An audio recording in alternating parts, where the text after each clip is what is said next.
Ako si Brandon at nagtatrabaho ako bilang isang magsasaka. Simula nang mamatay ang aming mga magulang, ay ako na ang tumayong tagapag-alaga sa aking bunsong kapatid na si Buboy at handa akong gawin ang lahat para protektahan siya. Dahil sa hindi inaasahang pagkakataon, ay mababalot ng kababalaghan ang aming buhay simula nang may makuha itong isang misteryosong laruan na kanyang natanggap.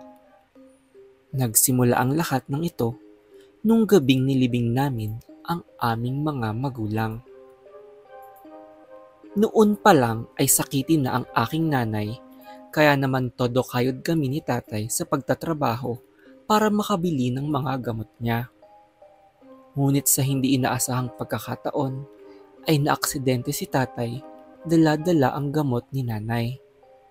Sa isang iglap ay sabay silang namatay.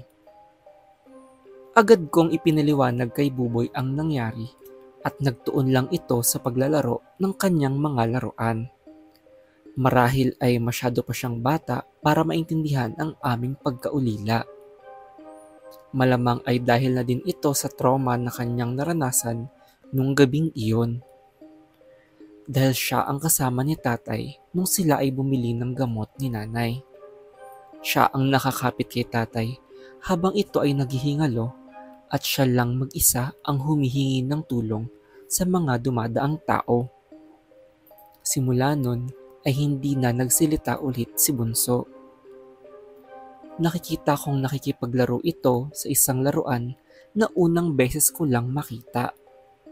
Sinubukan kong tanungin si Buboy kung saan niya ito nakuha, ngunit hindi ito umiimik. Naisip kong paraan siguro niya ito para labanan ang trauma na kanyang dinanas. Ilang gabi ang lumipas at napapansin kong mas lumalala ang kalagayan ni Buboy. Tila nakakapagsalita na ulit ito dahil nahuhuli kong kinakausap niya ang laruan, ngunit kapag ako na ang mangangamusta ay hindi ito sumasagot at parang takot siya sa akin. Isang gabi ay tila nahihirapan akong huminga at bigla akong naalimpungatan sa pagkakatulog.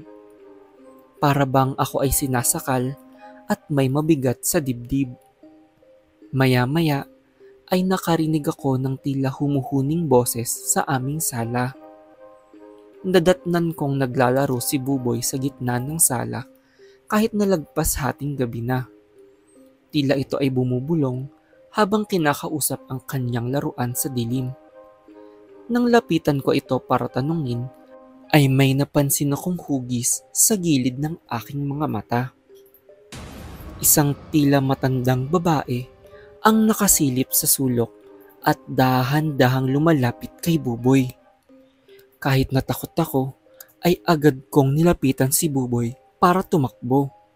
Ngunit pag-alog ko sa kanya, ay tila natauhan siya bigla sa pagkakatulala at biglang naglaho ang babae.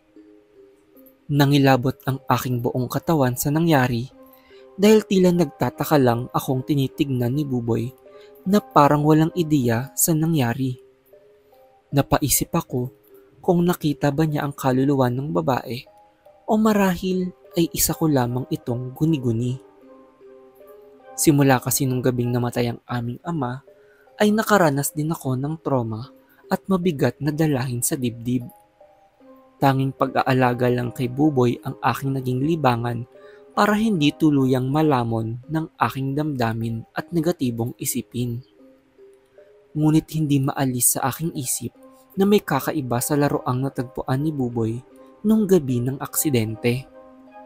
Hinarap ko si Buboy para tanungin kung sino ang nagbigay sa kanya ng laruan at gumuhit lang ito ng isang matandang babae na pamilyar sa akin. Dun ko napagtanto na kilala ko ang matandang babae dahil ito ang pinaghihinalaan di umano bilang isang mangkukulam. Binalaan din kami ni tatay tungkol sa kanya dahil siya daw di umano ang nagbigay ng malubhang sakit sa aking nanay.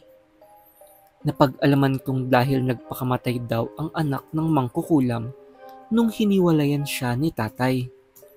Naisip kong matagal na pala ang sama ng loob nito sa aming pamilya at ngayon ay ang aking bunsong kapatid naman ang nais nitong biktimahin. Nung kinagabihan ay hirap akong makatulog dahil bala ko nang magpatulong sa albularyo para itaboy ang sumpa ng mangkukulam sa laruan ni Bunso. Ngunit muli akong naalimpungatan nang makarinig ulit ng boses ni Buboy sa sala. Dahan-dahan akong naglakad papalapit sa sala para silipin ang nangyayari kay Buboy. Habang naglalakad ay naririnig kong may boses ng isang babae ang nagsasabing kung hindi niya makuha ang aming tatay ay ang anak na lang nito ang kukunin niya. Napatakbo ako papunta kay Buboy at tumambad sa aking harapan ang muka ng kaluluwa. Naisip kong malamang ay ito ang kaluluwa ng anak ng mangkukulam at nais nitong kunin si Buboy. Agad kong binuhat si Buboy na tila natauhan na din. Kumaripas ako ng takbo palabas ng bahay para dalhin si Buboy sa albularyo. Kahit hating gabi na ay bala kong dumiretso sa kubo nito kahit na halos hindi ko na makita ang aking tinatakbuhan. Dahil sa dilim ay bigla akong natalisod at natumba. Doon ko napansin na nasa likuran ko na ang kaluluwa ng babae at agad na patuloy na tumakbo kahit na nakasunod lang ang espiritu. Sakto ding sumalubong ang albularyo na parang nakaramdam sa aming presensya at agad na tinaboy ang kaluluwa. Binilinan kami nito na sunugin ng laruan dahil dito nakatali ang kaluluwa ng babae at ang sumpa ng mangkukulam. Pinabasbasan din namin ang aming tirahan para hindi na kami magambala pa ng mga ito. Matapos nun ay gumaan na ulit ang aming buhay. Ilang buwan na ang nakalipas at nabalitaan naming namatay na ang mangkukulam. Mas napanatag ang aking damdamin dahil alam ko nang wala nang makakagambala sa aming magkapatid. Tanging nais ko lang ay lumaki ng maayos si Buboy.